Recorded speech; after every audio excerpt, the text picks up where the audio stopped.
उपाध्यक्ष महोदय, मैं माननीय सदस्यों को धन्यवाद देना चाहता हूं कि उन्होंने इस चर्चा में हिस्सा लिया और उन्होंने कुछ मांगे भी रखी हैं, कुछ सुझाव भी रखा है। हम उन पर जरूर ध्यान देंगे और जो भी उचित कार्रवाई होगी करेंगे, उनको उसके संबंध में हम सूचित भी करेंगे।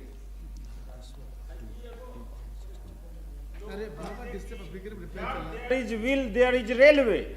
Where there is no will, there is survey. इसमें आपका क्या कहना है? वो कहेंगे अब कुछ चीजें जो एक जमाने से चली आ रही हैं और पता नहीं कब तक चली रहेंगी, उस पर मुझको प्रतिक्रिया व्यक्त करने की कोई जरूरत नहीं। अब ये सप्लीमेंट्री डिमांड्स फॉर ग्रांट्स पर हम लोग चर्चा कर रहे हैं और इसमें कुल 26 आइटम्स हैं जिस पर हमने सदन से दरख्वास्त किया है अनुदान का। इसमें सबसे ज़्यादा सेफ्टी से संबंधित कार्यों पर ही है। रोड ओवर ब्रिज के लिए 6 हैं, दूसरे तरह के ब्रिज जो हैं उस पर 3 हैं, सिग्नल और टेलीकम्युनिकेशन से संबंधित 3 कार्य हैं, ट्रैक रिन्यूअल से संबंधित 7 कार्य हैं। सबका संबंध सेफ्टी से ही। फिर जो रेलों को चलाने के लिए उनके लिए जो ऑपरेशनल रिक्वायरमेंट है, उस संबंध में 3 तरह के कार्यों के लिए हमने धन की मांग की है। और फिर दूसरे तरह के और काम है, वर्कशॉप रिपेयर का एक है, इलेक्ट्रिकल सप्लाई का एक है, पैसेंजर्स एमिनिटी से संबंधित एक है और एक नए जोन के संबंध में। कुल मिलाकर के 26 है और जिसका समूचे का मूल कॉस्ट ऑफ वर्क 191 करोड़ है, लेकिन हम इसमें सांकेतिक रूप से अनुदान मांग रहे हैं। बाकी जो इस साल खर्च होंगे वो पहले ही जो आपने अनुदान दे दिया है उसमें से ही एडजस्टमेंट होगा। इसलिए एक तरह से आपकी मंजूरी इस मामले में हम प्राप्त करना चाहते हैं और जो पिछले बजट के पारित होने के बाद जो बहुत आवश्यक समझा गया और जिन कार्यों को स्वीकृति प्रदान की गई, उनके लिए ही हम ये सप्लीमेंट्री डिमांड्स फॉर ग्रांट्स लेकर के आपके पास आए। लेकिन चूंकि रेलवे का विशाल नेटवर्क है और रेलवे में सभी लोगों की दिलचस्पी है, हर नागरिक की दिलचस्पी है, स्वाभाविक है हर माननीय सदस्य की दिलचस्पी होगी। इसलिए इस सिलसिले में कई सवाल उठाए गए हैं। मैं संक्षेप में उस पर भी कुछ बात रखना चाहूँगा, लेकिन बुनियादी जो 2 बात है, आज चूंकि अब बीच में सप्लीमेंट्री डिमांड्स पर चर्चा हो रही है और कुछ महीने के बाद नया बजट आपके सामने आएगा, इसलिए इस बीच में चूंकि चर्चा हो रही है, इसलिए सदन को कुछ बातों की तरफ उनका ध्यान आकृष्ट करना जरूरी है और सदन को कुछ जानकारी देना भी आवश्यक है। एक तो जितनी भी मांगे आती हैं उसको पूरा करने के लिए धन की जरूरत होती है, तो सबसे पहले हमें देखना चाहिए कि हमारी आर्थिक स्थिति क्या है। तो हम ये बताना चाहेंगे कि जो हमने एस्टीमेट किया था उसके हिसाब से जो परफॉर्मेंस है, हमारा जो अचीवमेंट है, जो हमारी आमदनी है, वह संतोषजनक नहीं है। और उसका कारण मुख्य रूप से है चूंकि रेलवे की जो आमदनी होती है, पैसेंजर ट्रैफिक से अर्निंग होती है, लेकिन इसमें मुनाफा नहीं होता है। रेलवे को मुनाफा होता है माल यातायात से, और माल यातायात में जो इस बार का हम लोगों का एक प्रोजेक्शन था कि हम इतना माल की ढुलाई कर पाएंगे, उस हिसाब से अभी तक हम स्थिति की समीक्षा करते हैं तो ये पाते हैं कि हमारा लदान जो हमने अपेक्षा की है उससे तो कम है ही, पिछले वर्ष की तुलना में भी अभी तक लदान कम हुआ। इसका मतलब है कि हम इस आर्थिक स्थिति से, इस स्थिति से संतुष्ट नहीं। इसलिए हमने कई उपाय किए, महाप्रबंधकों की मीटिंग भी बुलाई है और उसमें कुछ अधिकार उनको दिया है और हमने लक्ष्य निर्धारित किया है कि किसी भी कीमत पर रणनीति वो बनाए, लेकिन किसी भी कीमत पर पिछले साल की तुलना में कम लदान नहीं होना चाहिए। लेकिन बहुत सारे मामलों में रेलवे का कसूर नहीं। एक तो पिछले कुछ वर्षों से रेलवे के लिए जो लोडिंग थी उसके बारे में जो एक रणनीति थी वो बदलती रही। पहले रेलवे पीस मिल ट्रैफिक भी लेता था, लेकिन बाद के दिनों में हुआ कि नहीं, रेलवे बल्क ट्रैफिक की तरफ ध्यान दे और पीस मिल ट्रैफिक को छोड़ दे, वो धीरे धीरे रोड यातायात की तरफ चला गया। अब जो हम बल्क ट्रैफिक जो मूव करते हैं उसमें भी खास करके कुछ प्रोग्राम ट्रैफिक्स होते हैं जो कोर सेक्टर की मांगे होती है, और उनका जैसे कोयले की ढुलाई हो या स्टील सेक्टर का हो, रॉ मटेरियल का हो, सीमेंट का हो, फर्टिलाइजर का हो, फूड ग्रेन्स का हो, इस तरह की ढुलाई होती है। तो जो कोर सेक्टर का और उसके चलते जो एक प्रोग्राम ट्रैफिक होता है उसमें बहुत कमी आई है, और रेलवे का इस पर कोई नियंत्रण नहीं। जितना कहा गया कि कोयले के ढुलाई की जरूरत पड़ेगी, एक समय था जबकि एक दिन का स्टॉक नहीं बच गया था पावर प्लांट के पास, 2 दिन और 3 दिन का स्टॉक लोगों के पास था। आज से 3-4 साल पहले वो स्थिति थी, और उसमें जो इतने बड़े पैमाने पर वैगन्स लाए गए और सब कुछ हुआ, नतीजा हुआ कि आज हमारे वैगन्स खाली पड़े रह जाते हैं, क्योंकि जिस प्रकार के ट्रैफिक को हैंडल करने की जवाबदेही रेलवे पर सौंपी गई और वो ट्रैफिक मिल नहीं रहा। अब ये कहा जाएगा कि भाड़ा ज्यादा है, तो इस साल ये कहना उचित नहीं है। हर साल माल भाड़ा बढ़ाया जाता था, इस बार हमने माल भाड़ा नहीं बढ़ाया और कई तरह की रियायतें दे दी, लेकिन फिर भी वो स्तर हम नहीं प्राप्त कर सके। इसका मतलब है कि इसमें रेलवे का कोई अपना योगदान नहीं है इस तरह के परफॉर्मेंस में। जो कोर सेक्टर की तरफ से जो हमको मिलना चाहिए था यातायात, वह नहीं मिल पा रहा है। तो बहरहाल इसका असर हमारी आमदनी पर पड़ा है, हमारी अर्निंग पर पड़ा। हमने एक नहीं कई स्टेप्स लिए। सदन के पास वक्त की कमी है, नहीं तो हम उसमें से कुछ स्टेप्स की चर्चा करना चाहते हैं, क्योंकि ये बीच में इसका बड़ा महत्व होता है। आगे जब कोई बात आएगी तो ये बातें सामने रहनी चाहिए, और हम अपनी तरफ से हर बात को साफ तौर पर रख देना चाहते हैं संसद में, और संसद के माध्यम से लोगों के समक्ष में। जो कमी आ गई, अब कई प्रकार के निर्णय लिए गए हैं और कई प्रकार की और रियायतें दी गई हैं ताकि हम ट्रैफिक को अपनी तरफ आकर्षित कर सकें। चूंकि कोर सेक्टर के अलावे जो अदर गुड्स ट्रैफिक है उसका प्रतिशत 8, 9, 10 यही होता है, बाकी 90% प्रोग्राम ट्रैफिक। मुख्य रूप से असर उन्हीं पर पड़ा जो आमतौर पर आर्थिक स्थिति है देश और देश के बाहर, उन सब चीजों का असर उस पर पड़ता है, उसका भी एक असर है। लेकिन हम रणनीति अपना रहे हैं। अब उसमें कई प्रकार के निर्णय लिए गए, जिससे हम उम्मीद कर रहे हैं कि बाकी महीनों में लदान में काफी वृद्धि होगी और हम पिछले साल से कुछ आगे बढ़ पाएंगे। जैसे कुछ महत्वपूर्ण निर्णय का उल्लेख करना हम यहां आवश्यक समझते हैं। सितंबर माह में हमने पावर हाउस जाने वाले कोयले के लदान को 10 दिन की भुगतान की सुविधा दी थी। यह सुविधा स्टील प्लांटों को भेजे जाने वाले कोयले पर भी प्रदान कर दी गई। सीमेंट, इस्पात, लौह अयस्क, क्लिनकर व स्पॉन्जाई के लदान को बढ़ावा देने के लिए हमने एक वॉल्यूम डिस्काउंट स्कीम शुरू की है, जिसके तहत 10% छूट देने की योजना। नॉन प्रोग्राम्ड आयातित कोयले को सड़क से रेलों की ओर आकर्षित करने के लिए 10% की छूट देने के आदेश दे दिए गए। अभी तक स्टेशन से स्टेशन योजना के तहत महाप्रबंधकों को रेलवे बोर्ड की तकनीकी स्वीकृति लेनी पड़ती थी। अब यह निर्णय लिया गया है कि इस स्वीकृति के लिए रेलवे बोर्ड आने की कोई जरूरत नहीं है। मैं आशा करता हूं कि जो जनरल मैनेजर्स हैं इस योजना के तहत अब शीघ्र निर्णय ले पाएंगे और रेलों को इसका लाभ मिल पाएगा। जो एक स्टेशन से दूसरे स्टेशन पर वो जो निर्धारित रेट है उससे अलग भी कोई रेट तय करके कम करके भी उनको देने का अधिकार दे दिया गया है, ताकि वो और ट्रैफिक अपनी तरफ आकर्षित कर सके। इसके अलावे अभी तक रेलवेज में सिर्फ point to point rake loading होती थी। अब लदान को बढ़ाने के उद्देश्य से 2 पॉइंट लोडिंग की सुविधा नामित स्टेशनों पर प्रदान कर दी गई। अब फुल रेक लोडिंग होती थी, अब 2 पॉइंट लोडिंग होगी। इससे भी और ज्यादा ट्रैफिक आकर्षित किए जाने की उम्मीद है। इस तरह से कई कदम उठाए गए हैं और जनरल मैनेजर्स का भी कॉन्फ्रेंस किया है, रेलवे बोर्ड के भी साथ चर्चा हुई है, और हमने ये निर्देश दिया है कि रेलवे बोर्ड और जोनल रेलवेज को इस कदर अपनी रणनीति बनानी चाहिए और इतना मेहनत करना चाहिए कि ट्रैफिक को अपनी तरफ से आकर्षित करें। यह नहीं होगा कि हाथ पर हाथ धरे लोग बैठे रहें कि हमारे पास ट्रैफिक आएगा तो हम उसका लदान करेंगे। अब स्ट्रेटजी बदल करके लोग जो लदान कर सकते हैं उसके पास आप जाएं, ताकि अधिक से अधिक लदान हो और हम टारगेट को प्राप्त करने की कोशिश करें। अगर हम नहीं अचीव कर पाएंगे तो कम से कम पिछले साल की तुलना में कुछ आगे जरूर बढ़ें, यह हमारा लक्ष्य होना चाहिए। तो एक आर्थिक स्थिति, एक तो ये आमदनी की स्थिति के बारे में मैंने कहा। अब दूसरा है खर्च का। अब जिस समय बजट बनाया जा रहा था उस समय ये एस्टीमेट था कि सरकारी नौकरी में रिटायरमेंट का जो लिमिट है, एज लिमिट है, वो बढ़ा दिया गया। तो हम ये उम्मीद कर रहे थे कि पेंशन के मद में खर्च कम होगा। ये रेलवे का नहीं है, पूरे समूचे भारत सरकार का जो एस्टीमेट्स था वो ऐसा ही था और उसी के हिसाब से रेलवे ने अपना एस्टीमेट बनाया।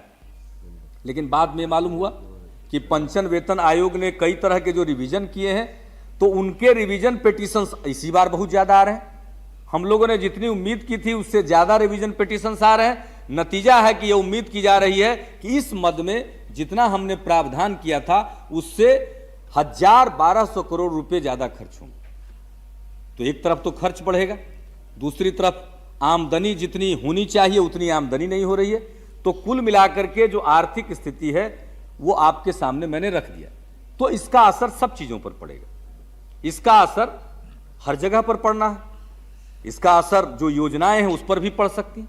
लेकिन जिन योजनाओं को पूरा होना है इस साल में, इस वित्तीय वर्ष में, उन योजनाओं पर कोई असर नहीं पड़ने दिया जाएगा। इसके अलावे जो सेफ्टी रिलेटेड काम है, सेफ्टी से संबंधित, संरक्षा से संबंधित जितने कार्य हैं, उन पर किसी भी प्रकार की कमी नहीं आने दी जाएगी, बल्कि सेफ्टी से संबंधित अतिरिक्त खर्च करना पड़ेगा तो वो किया जाएगा। जैसे संरक्षा को लेकर के, सेफ्टी को लेकर के कई माननीय सदस्यों ने सवाल उठाया। हमने ये फैसला किया है कि ड्राइवर और गार्ड के बीच में हर ट्रेन में संवाद स्थापित होना चाहिए और कम से कम पैसेंजर ट्रेन में सबसे पहले होना चाहिए। और हर पैसेंजर ट्रेन में, अभी तक ये कुछ ट्रेन को ये सुविधा प्रदान की गई थी, लेकिन युद्ध स्तर पर यह काम लिया जा रहा है और ये व्यवस्था मार्च 1999 तक हर पैसेंजर ट्रेन में ड्राइवर और गार्ड के बीच में सीधा संवाद स्थापित करने के लिए वाकी टाकी की व्यवस्था करा दी जाएगी। इस तरह से कई और सेफ्टी रिलेटेड काम जो होंगे उसको किया जाएगा और उसमें धन की कमी नहीं होने दी जाएगी। और खास करके कुछ प्रोजेक्ट्स ऐसे हो सकते हैं जिनको आगे के वर्षों में पूरा होना है, तो शायद कुछ वक्त के लिए ऐसा लग सकता है कि कोई 15 दिन, 1 महीना, 1.5 महीना उनके काम में कुछ आगे उसको खींचना पड़े। लेकिन ये जो आर्थिक स्थिति है, जो आमदनी की स्थिति है, उसको ध्यान में रखते हुए कहना पड़ा। एक तो इस बात का उल्लेख करना आवश्यक था। दूसरी बात जो सबसे अधिक चिंता का विषय है वो है सेफ्टी। सेफ्टी हमारे लिए सर्वोच्च प्राथमिकता का विषय है। अभी मांग हो गई, ट्रेन की मांग हो गई, आपकी मांग हो गई कि हाँ साहब इस रेल लाइन को, इस रेल लाइन की योजना को स्वीकृत करिए। कहीं से मांग आई कि आमान परिवर्तन की योजना को स्वीकृत करिए। आर्थिक स्थिति का जिक्र मैंने किया। इसके अलावा जो भी पैसे हैं वो सीमित। अब सीमित पैसे में आपको अपना काम चलाना, तो हमें पहले तय करना पड़ेगा कि अगर हमको सेफ्टी को टॉप प्रायोरिटी देनी है तो दूसरे कामों के ऊपर इसको ज्यादा ध्यान देना पड़ेगा। इसलिए कुछ मामलों में हम सब लोगों को कुछ दिन के लिए अपने आप को जब्त करना पड़ेगा। यह बात सही है, ये लोकप्रिय मांगे होती है। ट्रेनों को चलना चाहिए, क्यों नहीं चलेगी ट्रेन? जरूर चलना चाहिए। नई रेल लाइनों को बिछना चाहिए, ये सब काम होना चाहिए। लेकिन कुछ दिन के लिए सेफ्टी को सबसे अधिक प्रायोरिटी देनी होगी। और सेफ्टी के काम पर कुछ असर पड़ा था। नतीजा है कि ट्रैक रिन्यूअल ओवर ड्यू हो गया। मैंने इसी सदन में एक प्रश्न के उत्तर में आपको जानकारी दी थी कि 10,000 किलोमीटर ट्रैक रिन्यूअल ड्यू है, वो तो पूरा होना चाहिए। वैसे हमारी योजना है कि नवी पंचवर्षीय योजना पूरा होते होते जो ए रूट है और बी रूट है, इसमें हम बिल्कुल कोई ट्रैक रिन्यूअल ड्यू नहीं रहेगा। तो इन सब चीजों के लिए पैसे की आवश्यकता होगी, कोई ट्रैक रिन्यूअल का काम न बचे। सिग्नल और टेलीकॉम के क्षेत्र में उसके आधुनिकीकरण के लिए कुछ और काम करने पड़ेंगे। जो अभी हमने ड्राइवर और गार्ड का कहा, इसके अलावे और हमें आगे बढ़ना होगा कि वो स्टेशन और कंट्रोल से संपर्क स्थापित कर सके। फिर उसके आगे जाना होगा कि नजदीक की दूसरी ट्रेन के साथ उनका संपर्क स्थापित हो सके। तो इन सब चीजों में धन की जरूरत होगी। आज खन्ना दुर्घटना की तो बहुत चर्चा होती है। कोई मैकेनिज्म नहीं था जिसमें खन्ना दुर्घटना को रोका जा सकता। बहुत ही दुर्भाग्यपूर्ण है, हमारे लिए एक चुनौती है। लेकिन टेक्नोलॉजी की भी अपनी एक सीमा। एक ट्रेन एक रास्ते से आ रही थी और रेल फ्रैक्चर बाद में कारण पता चला, उसके चलते वो डिरेल्ड हो गई। डिरेल्ड होकर के उसका कुछ डिब्बा दूसरी पटरी पर जा गिरा और जब डिरेलमेंट हो गया साथ साथ उसका कपलिंग भी फेल कर गया। आधा हिस्सा ट्रेन का एक हिस्सा आगे बढ़ गया और इसी समय दूसरी तरफ से गाड़ी आ गई। वो ड्राइवर जिसका एक हिस्सा पलट गया, दूसरे पटरी पर चला गया, उस ड्राइवर को भी नहीं मालूम था कि उसका ट्रेन का एक हिस्सा हट चुका है और दूसरी पटरी पर जा चुका है। ब्रेक सिस्टम है, उसको थोड़ी देर के बाद एहसास हुआ, वो जो प्रेशर डाउन करने लगा तो ये, और इसी बीच में दूसरी तरफ से गाड़ी आ जाती है। उस ड्राइवर को भी अभी नहीं मालूम है। जब उसको मालूम ही नहीं है तो सुरक्षा के जो उपाय हैं, फ्लैशर है, उसको ऑन कहां से करता? वो ऑन नहीं कर सका और इसी बीच में दूसरी तरफ से धड़धड़ाती हुई दूसरी गाड़ी आई और इतने कम समय में सब कुछ हुआ है, 1 मिनट या सवा मिनट के अंदर, कि अपने देश को तो छोड़ दीजिए, दुनिया में भी कोई टेक्नोलॉजी नहीं है कि दो तरफ से 100 किलोमीटर के स्पीड से गाड़ी चल रही हो और ये स्थिति में कोई कुछ किया जा सके। लेकिन उसके 1 सप्ताह 10 दिन के अंदर दूसरी एक दुर्भाग्यपूर्ण घटना हुई। एक ट्रेन डिरेलमेंट हो गया जगन्नाथपुरी एक्सप्रेस और उसी तरह से दूसरी तरफ से गाड़ी आ रही थी, लेकिन उसके आने में 3-4 मिनट का फासला था। वो ड्राइवर, उसने फ्लैशर ऑन किया, दूसरी गाड़ी को रोक लिया गया और दूसरी दुर्घटना नहीं हुई। तो अगर 3 मिनट 4 मिनट का भी वक्त हो तो कुछ कोई दूसरा कर सकता है, वो टेक्नोलॉजी है। लेकिन इसको और इंप्रूव करने की जरूरत है। रेल में फ्रैक्चर होता, कई तरह की बातें, इस पर अध्ययन चल रहा। अपने देश की सिर्फ समस्या नहीं है, दुनिया भर की समस्या है। इसलिए इंटरनेशनल रेलवे यूनियन में एक रिसर्च प्रोजेक्ट लिया गया है जिसमें इंडियन रेलवेज भी पार्टिसिपेट कर रही, फ्रेंच रेलवे भी है, रशियन रेलवे भी है, चाइनीज रेलवेज भी है, यूरोपियन रेलवेज हैं। सब मिलकर के यूरोपियन रेल रिसर्च इंस्टीट्यूट इसको कोऑर्डिनेट कर रहा। अपने यहाँ आरडीएसओ में काम चल रहा। तो अब उसकी रिपोर्ट 2000 तक आएगी। तो ये जो फ्रैक्चर्स होते हैं, इसके बारे में भी पूरे तौर पर ये सब जगह चिंता का विषय, उस पर भी अध्ययन हो रहा है। आपको नहीं मालूम होगा, मुझको भी जान करके आश्चर्य हुआ कि ये लोहे की पटरी है और उस पर लोहे का चक्का चलता है और ये दोनों के बीच में व्हील ट्रैक इंटरेक्शन है। इस पर भी कोई बहुत रिसर्च नहीं था, अध्ययन नहीं था। अभी जब ये बात की जानकारी मिली तो ये फैसला लिया गया कि रुड़की यूनिवर्सिटी में एक सीट क्रिएट किया जाए और वहां 50 लाख रुपया दिया जा रहा है रेलवे की तरफ से, ताकि उसका एक अध्ययन का केंद्र बन सके और उसके रिसर्च का फायदा, उसके अध्ययन का फायदा रेलवे को भी मिल सके। तो कई ऐसी चीजें हैं जिस पर अध्ययन की भी जरूरत है। लेकिन सबसे बड़ी चीज है कि हमारे पास जो जानकारी उपलब्ध है उस पर हम अमल करें। हमारे जो सेफ्टी रूल्स बने हुए हैं उस पर हम अमल करें, जो सेफ्टी नॉर्म्स है उसका पालन करें और सबसे बड़ी बात है मेंटेनेंस पर हर हालत में पूरे तौर पर ध्यान दें। मेंटेनेंस में किसी भी प्रकार की कोताही नहीं होनी चाहिए, इसलिए उसको सर्वोच्च प्राथमिकता दी जाएगी। मैं आपको आश्वस्त करना चाहता हूं, अगर सेफ्टी पर सदन को समय होता, सदन समय निकाल पाता और कतिपय माननीय सदस्य उस पर अपनी राय रखते जिससे सबको फायदा होता। हम और विस्तार से, अभी मैंने संक्षेप में कुछ 2-4 बातों का उल्लेख किया है, और विस्तार से हम पूरी बात को रखना चाहते थे, रख पाते, ताकि यह कोई व्यक्ति की बात नहीं है, ये पूरे सिस्टम की बात है। और सिस्टम को सुधारने के लिए जहां एक तरफ कोई गलती करे तो जवाबदेही भी सुनिश्चित होनी चाहिए और आगे जो पिछली दुर्घटनाएं होती हैं उससे हमें सबक सीख करके उस ओर बढ़ना चाहिए और आगे ऐसी दुर्घटनाएं न हो, इस पर भी अमल करना चाहिए।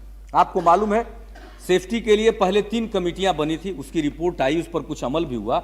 एक नई कमेटी बनी है safety review committee, justice Khanna की अध्यक्षता में, उसका भी काम चल रहा है। अभी खन्ना में जो दुर्घटना हुई उसके बारे में कमिश्नर रेलवे सेफ्टी ने अपनी प्रिलिमिनरी रिपोर्ट दे दी, उसके आधार पर हम बढ़ रहे हैं, कार्रवाई की ओर बढ़ रहे हैं। और दूसरी तरफ उस घटना की न्यायिक जांच का आदेश दिया गया है, उसकी दिशा में कार्रवाई हो रही है, खत खिताबत हो रहा है, जज साहब का नाम मांगा जा रहा है और उसके बारे में औपचारिक कार्रवाई में जो समय लगता है वो लग रहा है, उसकी जुडिशियल इंक्वायरी भी होगी। तो इस हालत में जो भी जरूरी कदम है इस मामले में भी उठाने में कोई कोताही नहीं बरती जाएगी। अब एक सवाल आया कि पिछले बजट में जितनी बातें कही गई उसमें कुछ पर अमल नहीं हो रहा। हम आपका ध्यान आकृष्ट करना चाहते हैं, पिछले बजट में रेलों के परिचालन के मामले में हम लोगों ने ऐलान किया था कि 13 नई ट्रेनें चलाई जाएंगी 9 ट्रेनें चलाई जा चुकी हैं और 4 नई ट्रेनें भी बहुत जल्दी चलाई जाने वाली। और उन ट्रेनों, कुछ तो ट्रेन तो पहले सप्ताह जनवरी में ही जब भी पहली फुर्सत में चला दी जाएंगी, ट्रेन तैयार हैं। इस प्रकार से जो भी वायदे किए गए उसको पूरा किया गया। दूसरा हमने कहा था कि ऑगमेंटेशन करेंगे, कुछ रेलगाड़ियों को 24 डिब्बों पर चलाएंगे। 24 डिब्बों पर 3 रेलगाड़ियों को चलाने के बारे में फैसला हो चुका है। गोदावरी एक्सप्रेस बढ़ा दिया गया है। गोदावरी एक्सप्रेस हैदराबाद से विशाखापट्टनम तक, 4 मीनार एक्सप्रेस हैदराबाद से चेन्नई तक, एपी एक्सप्रेस हैदराबाद से नई दिल्ली तक।